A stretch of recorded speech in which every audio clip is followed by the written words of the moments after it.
ભરૂચમાં ચોમાસુ અને આગામી તહેવારોને ધ્યાનમાં રાખીને ખાદ્ય સુરક્ષાને લઈને તંત્ર એક્શન મોડમાં આવ્યું છે।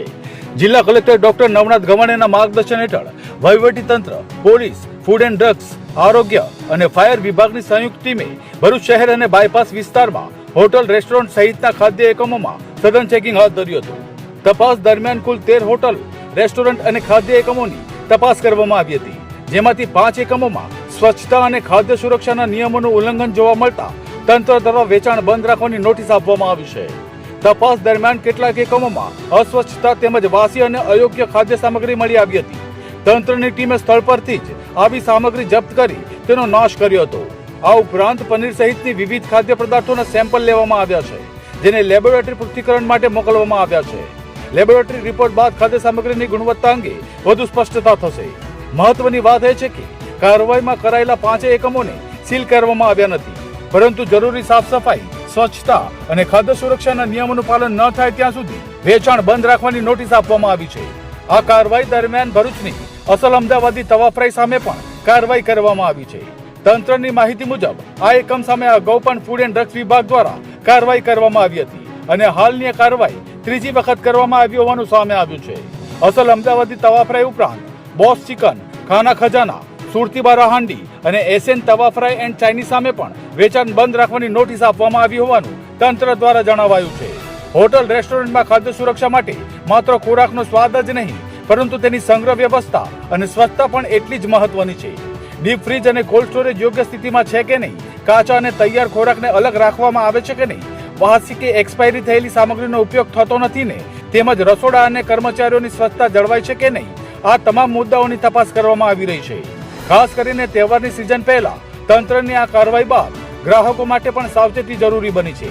પરિવાર સાથે બહાર જમવા જતા ગ્રાહકોને માત્ર હોટલની ચમક કે વાનગીના સ્વાદને નહીં, પરંતુ સ્વચ્છતા અને ખાદ્ય સામગ્રીની ગુણવત્તાને પણ પ્રાથમિકતા આપવી જરૂરી છે।